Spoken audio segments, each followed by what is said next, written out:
Hi, everybody. It's Dr. Kerry Reller. Welcome back to the Get Healthy Tampa Bay podcast. Today, I have a very special guest, Dr. Priscilla Hidalgo, otherwise known as Dr. H.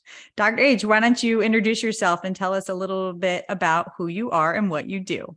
Yes, I am a psychiatrist. So I basically help people live life fully, essentially.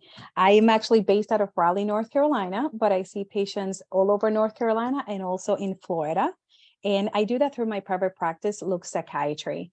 I'm also a psychiatrist with Advocate Aurora in Wisconsin. Oh, wow. Okay. I didn't know about the Wisconsin part. That's Yeah. awesome. So you get to treat people nearby and obviously remotely far away, which is kind of a Yes. newer thing that insurance is definitely covering these days too. Awesome. So today we were going to talk about anxiety. So I would like to ask you just basically, what is anxiety? Yeah, anxiety is a very normal human emotion. I mean, it has kept us alive for thousands of years. Anxiety is that, that kind of fear, maybe that nervousness or worry, let's say when you have to speak in public or you have to run away from a lion or something like that. So that is actually really good. The problem is when anxiety becomes a disorder. That is when it's kind of permeating every aspect of your life. A lot of people experience just this constant worry, or like their mind is just always racing, or they fear something bad is always going to happen. And it's almost like if your brain is sensing fear or sensing danger where there is none. So people don't usually know what to do with that, except that you try to do the best to protect yourself. And eventually people end up experiencing issues with like appetite, insomnia. Sometimes people experience shakes, and people can experience panic attacks, which can feel a lot like a heart attack because you have the chest tightness, the chest pressure, even chest pain, can't breathe, you're sweating, and it is very scary. Yeah, so we're jumping right into, I guess, everything related to it. I was going to ask, what are the signs and symptoms that one may experience when having anxiety? So basically, you said some anxiety is healthy, right? Yes. In a way. And then, so what are those signs and symptoms when it maybe becomes not so healthy or natural? Yeah. And I think the best way probably to think about it is in sort of different domains. You have generalized anxiety disorder when people tend to be worried about a lot of things. And they are often complaining of having muscle tension, not able to relax, and always having all these thoughts that something bad is going to happen or worries. Other people experience anxiety more in a social setting, and that leads us more to like social anxiety disorder. Usually people tend to experience that nervousness when they're in public around other people. And there's usually a fear that other people will judge them or scrutinize them in some way. There are people that also experience the panic that we were talking about. And that one, like I said, kind of is very similar to a heart attack at times. The difference is that usually with a panic attack, people eventually feel better. It usually lasts maybe a few seconds, a few minutes. Sometimes it can last an hour, but usually people get better. With the heart attack, not only does it get better, but it usually radiates to other areas of your body, like your jaw, your arm. And there are other types of anxiety, like phobias, like when people are afraid of spiders and they cannot even look at them.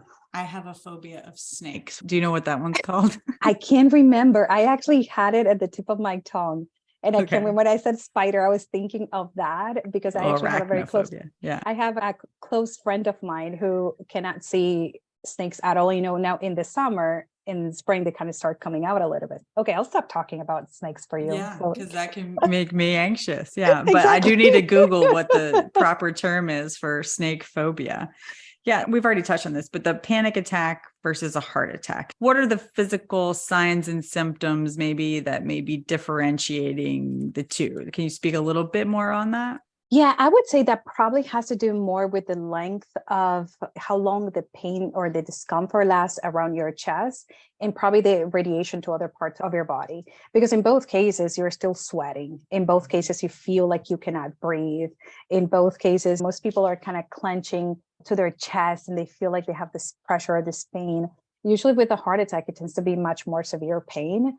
But most patients actually will describe to you that it's so scary that it's actually one of the reasons why they go to the emergency room, because it feels like they're having a heart attack. And then when they're running all the testing, then everything is perfectly fine. And that's when they are told you just had a panic attack. Yeah. So it's really for them, I guess, hard to differentiate. As from the doctor's side, we often talk about risk factors, right, for heart attack. Rather, sometimes, someone presenting with these symptoms as a 30-year-old, we may not really think that it's heart attack unless they have some really high family history or risk factors. So, Yeah. I mean, that helps on the doctor's side. As a patient side, they just may not know. So it can be pretty, fearful. And that's why a lot of people end up going to the ER.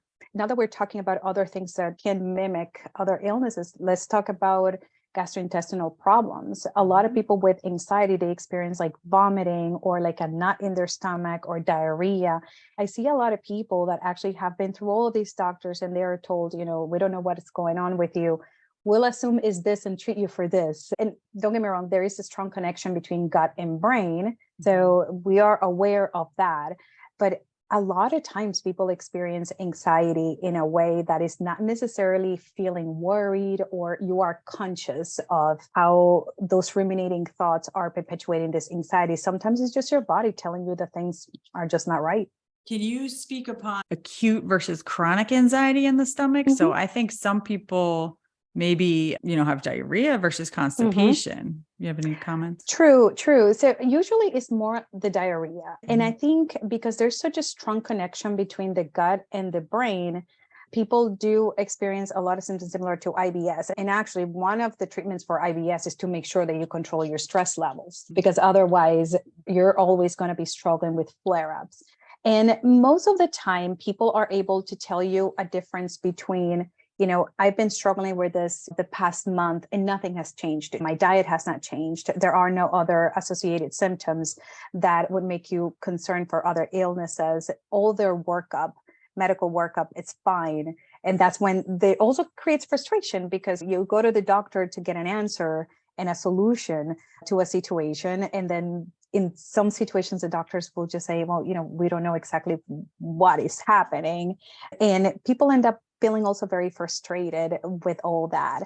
Another thing that happens is that people sometimes, not all the time, but sometimes they are able to make a note of, oh my gosh, every time I have an exam, this is when my stomach gets upset and then I have diarrhea. And with that is kind of when they start noticing all these other patterns, which also helps in making the diagnosis. Yeah, absolutely. So you mentioned stress. Tell me more about the relationship between anxiety and stress. I think that stress and anxiety can actually be the same thing. I think it depends what people call it. I think stress could be, I'm stressed today because I'm so busy, or I'm stressed today because I have so many places to go. But the underlying symptoms of stress is basically anxiety. You might feel overwhelmed, or you might feel like you have too much on your plate, or you feel kind of scatterbrained because there's so many things happening at once. So I think it could be anxiety at the same time. It's probably used interchangeably. So I basically just let the patient tell me what they call it. Yeah, I hadn't considered that. I thought maybe like excessive stress may lead to anxiety or vice versa. Like I didn't really necessarily think they were the same, but I mean, sure, that definitely makes sense. Yeah. Well, I'm thinking of stressors. Stressors, I think a little bit differently. So for instance, a stressor is that you're working, 12, 14-hour shifts, and then you don't have time to rest. Having a lot on your plate because you're taking care of kids. You have all these different things that you need to do. Those stressors can definitely create stress and create anxiety. That's the way that I think about it. Okay. So why is it important to have anxiety under control? Well, because anxiety really dysregulates your body. It's sort of like telling your body you are in constant state of fight or flight response. Is basically you have to be ready to jump. Usually that alters hormones in your body, which increases your chances of having heart attacks, talking about heart attacks earlier. Yeah. And then you can actually have problems with diabetes and other metabolic illnesses. And people also end up having more issues with focus, more issues with being able to perform, because like I said, it affects the way that you do life. It affects your appetite, affects your sleep. It affects your ability to focus and do your tasks.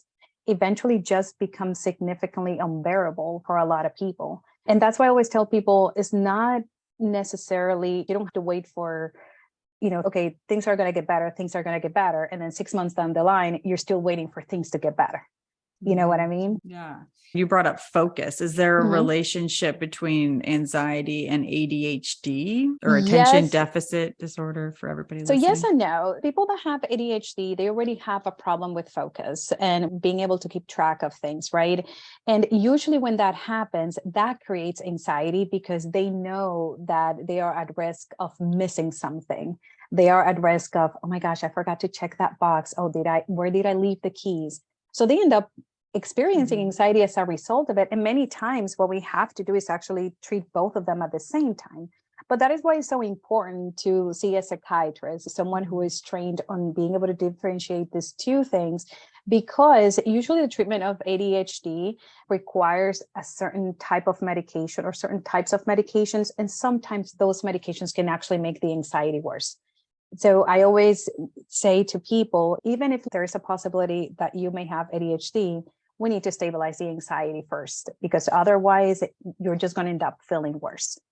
Yeah, that's definitely important. I've Mhm. seen patients who are on ADHD medicine, which is, a stimulant, and their Mhm. anxiety does get worse. And maybe they didn't even have anxiety that was out of control before. And then all of a Exactly. sudden it gets exacerbated and it becomes more of a problem. So that's Yes. definitely important to notice. Yes, there are people that have a high tolerance for anxiety. And there are people that you see them that they are uncomfortable, that they are tense, but they will always say, things are okay, things are okay. And then sometimes it takes a situation like that when they're like, oh my gosh, I'm not okay. My heart is beating really fast and I feel like I'm afraid. I don't know what is happening. It's just very confusing for the patient in moments like that. So what are some things that they can do to help their anxiety, with a non-medication at this Mhm. point? Most people, by the time I see them, they are already doing those things. They're usually exercising. They're usually paying more attention to what they're eating, what they're doing. Sometimes they have a glass of wine after work just to kind of relax, and they meditate and all these things. And all those things, it's okay. It helps. The problem is that it gets to a point where those things are not that helpful. For instance, that glass of wine now turns into 3 glasses of wine. So that way you can relax and probably go to sleep at night. Now, even when you are meditating, it's kind of hard to bring your mind back to a center and feel like you're actually getting the calmness from meditation. And other times, people are already doing therapy, but they're not able to get the benefits from therapy. Like they're not able to make that kind of progress. And that usually happens when the anxiety is severe enough that perhaps we need to have a conversation about medications. Okay. Yeah. So obviously you said that's like when you start seeing people. So when do you think it's the time where a patient actually needs to see a doctor for their anxiety? I would say at the moment when it starts interfering with life. That doesn't necessarily mean you're just like shaking all the time or anything like that. That means that if you're having problems focusing, if you're noticing that maybe your mood is changing, because sometimes people are like a walking pressure cooker because they are so stressed, and then you just let the valve out and they're kind of irritable, they're kind of snappy. Sometimes people just withdraw a little bit more because they find everything so overwhelming. The fact if you're having problems with your sleep, if you're not eating well, or if you're overeating, or if you're noticing that you're stress eating because there are certain situations that are more stressful than others, all these little things that when you actually think about them individually, you're like, oh, it's just a bad night of sleep. But then when you actually really start keeping track, you're noticing that, what, I'm not sleeping that well. I'm actually not eating that well. I'm kind of tired most of the time. And another thing that patients describe a lot is just this overall sense of feeling emotionally and physically exhausted. And it's because you're constantly on this fight or flight response. Yeah, you mentioned when you are on guard with the flight or fight response constantly that it alters your hormones, and that's completely true. And it causes that chronic stress and elevated cortisol and things like that.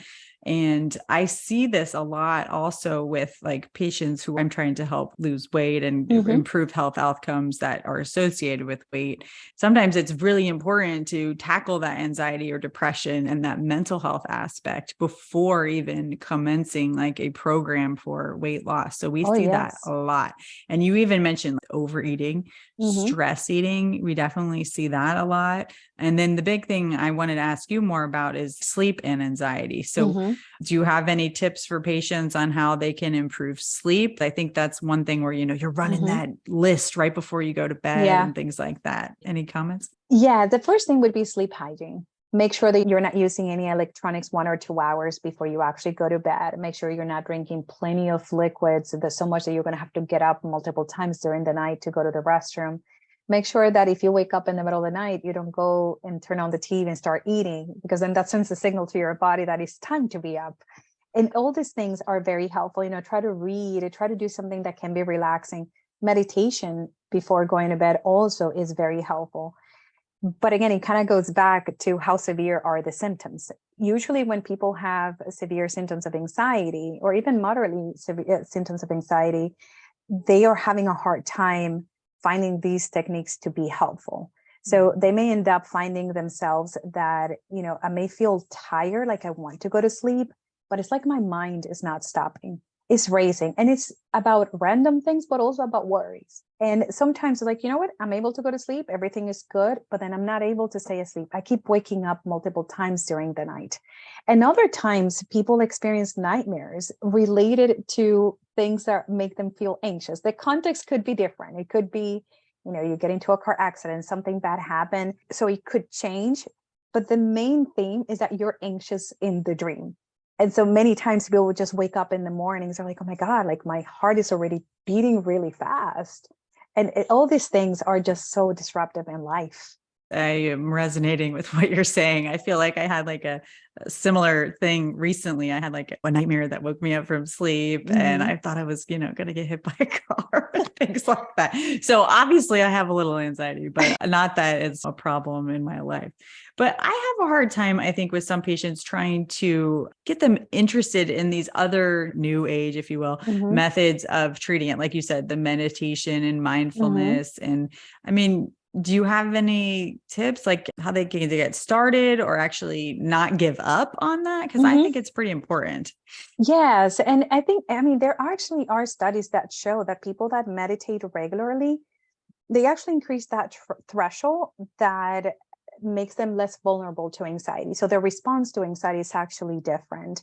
It's not a treatment per se if you're having, moderate, severe, symptoms, but it can be very helpful. I always recommend people with meditation just to start with like 10 seconds. I know it doesn't sound like a lot. I mean, if you want to be adventurous, do 30 seconds. But it's amazing how long that is when you are actually meditating and just focusing on centering yourself. Many times using guided meditation can be very helpful because that way you're just focusing on something, on a voice. Other people prefer just to have music or just to have complete silence. Usually the best way to do it is just to start at a very short amount of time. And whenever you find yourself kind of wandering, then you bring yourself back. When I started, I could not meditate longer than 30 seconds. I would start running my grocery list and I would get so frustrated. Then I realized if I just focus on just doing a little bit, just a little bit, then I'm able to do more. Eventually, I was able to get up to 5 minutes. And that to me seems to be the sweet spot. There are a lot of applications in the phone, and YouTube has videos that have guided meditation, and they have meditations for everything. If you have a headache, if you're having an acute anxiety attack, if you're having problems with sleep and all these things. So that alone can be very, very, very helpful. But you are absolutely right. It does require work, but as long as we are giving ourselves grace and we're kind to ourselves, I think it is certainly doable. I usually recommend Calm and Headspace. Yes, and those are probably my two top ones. I know there's more. And some of them, like Fitbit, might even have its own mindfulness in there as well. Yeah, I love Insight Timer. Insight Timer is also a really good I'll one. All right. Insight Timer, writing it down for future consults. But I think that one other thing I've noticed more recently is I think more cases of anxiety coming up since the pandemic. So yes. Have you also seen that in your practice, or how do you think the pandemic has associated with anxiety? Oh, yes. I think there was a study that came out, I want to say in the year 2020, 2021, we actually saw an increase by 25% of brand new anxiety disorders. And of course, it makes sense. There was such a disruption in our daily lives, and the uncertainty is when this whole thing started, we thought, okay, we're just going to go home just maybe a few days, maybe a few weeks. And that's it. Ended up being years. And a lot of people really, really, really struggled. That also created disruption in people being able to get care.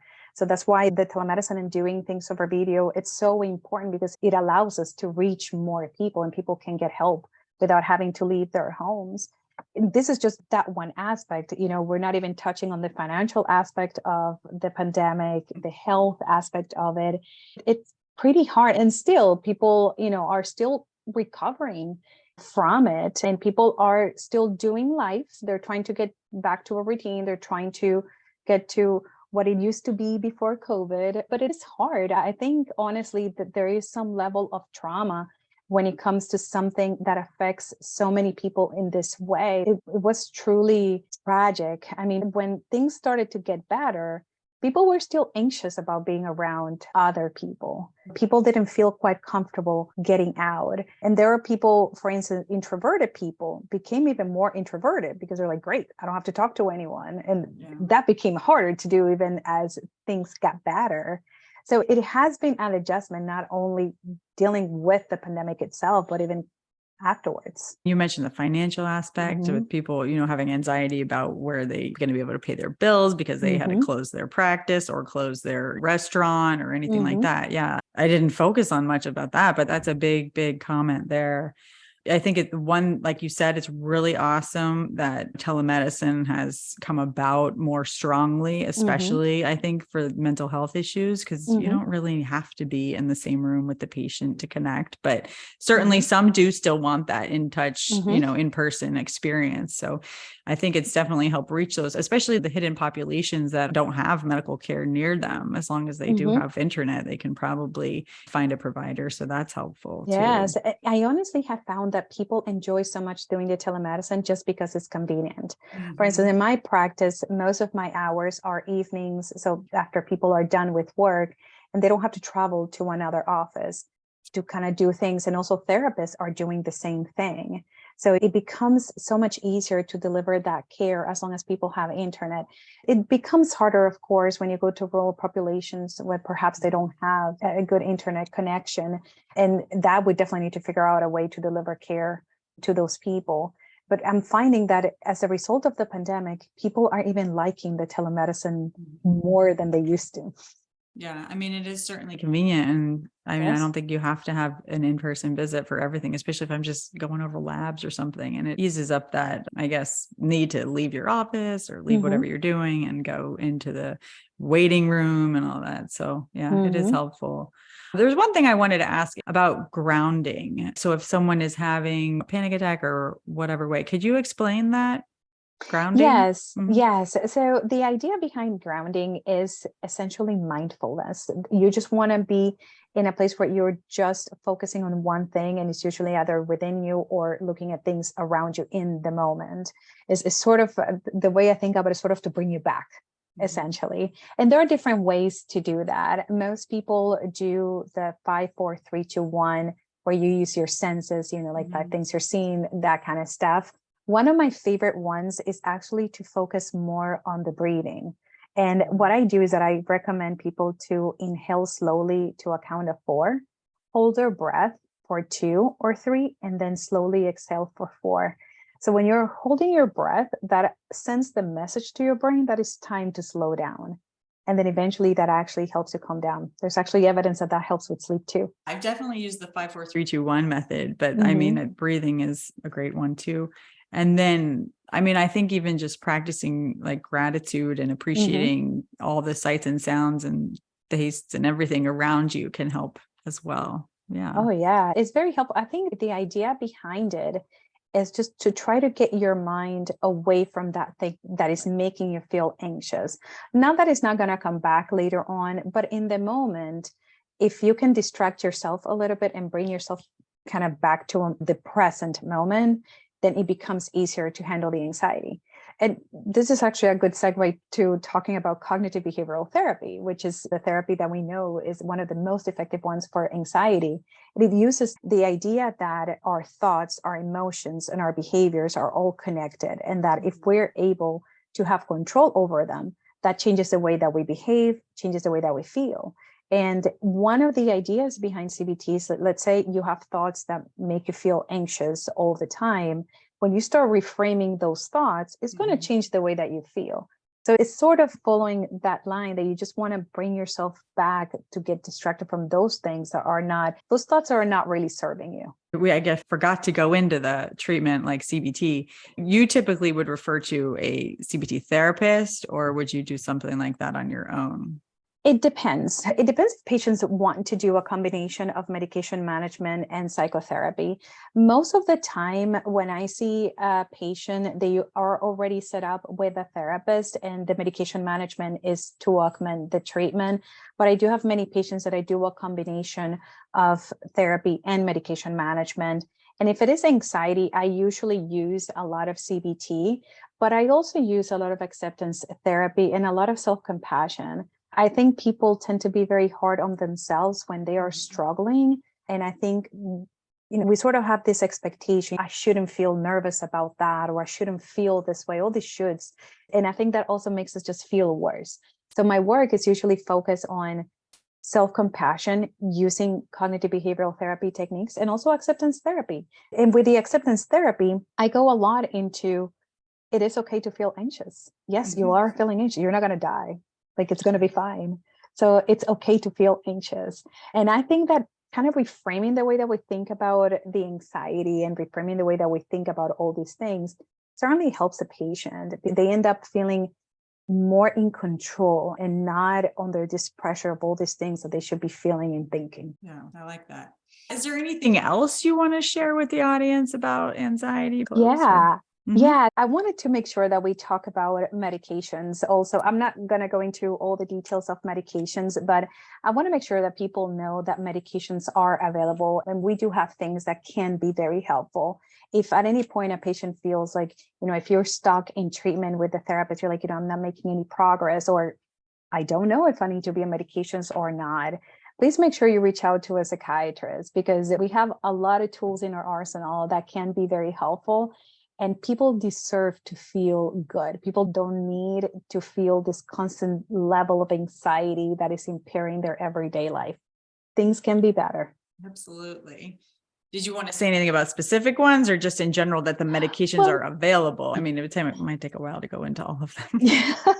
Well, there are different medications that we can use, but our gold standard is to use antidepressant medications. We know that those are effective. The thing with antidepressant medications, unfortunately, is that they do take a while to start working. So I would say that is probably one of the most frustrating parts of the treatment, is just having to wait until finding the right medication, finding the right dosage. Sometimes we have to use other types of medications to help with anxiety. Let's say in the moment, there are different ones like benzodiazepines, hydroxyzine, and other medications. But we try to stay away a little bit from controlled substances, just because even though they can be helpful in the moment, like benzodiazepines, if you take them long enough, even if you take them as prescribed, your body will get used to them. And then eventually they're not as helpful as they once were. So just to tell patients that, there are a lot of options out there. And that's why talking to a psychiatrist is so important, because they can walk you through all these different options and find something that is helpful just for you. And there are people that actually have met with me and like, I'm not ready for medications. And we explore that. We explore where we are, what are some of the concerns with medications, which usually is like possible side effects. And once we kind of establish what is the baseline, we can kind of play it by ear. But I have had patients that I tell them, you're not fine. You really need to take something because you're not doing well. And eventually people end up understanding that once they feel better from the anxiety, sometimes they get anxious about the fact that they're not anxious anymore. And then they're worried, am I missing something? Are things still okay? And because it can be actually kind of weird to not feel like you're worrying every minute of the day.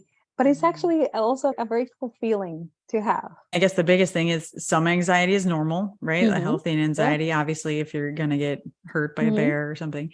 And then, if it's overwhelming your life, that's the time to reach out to someone or your doctor, and then maybe the next step therapist or psychiatrist for more help, medication or whatever, or CBT.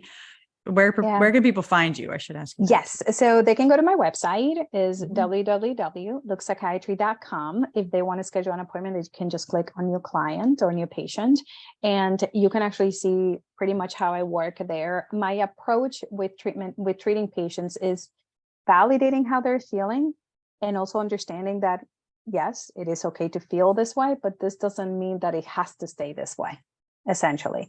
And also understanding that what is the goal of treatment. I never tell patients that the goal of treatment is not to have anxiety. The goal of treatment is not to have an anxiety disorder.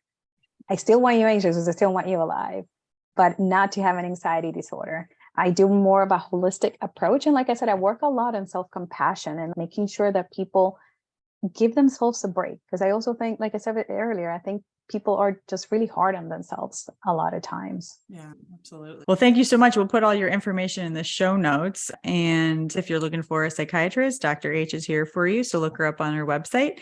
And if you need a primary care in the Clearwater or Palm Harbor area, I'm your girl. Okay. Yeah. So we'll see you back next week. Okay. Yeah, thank you.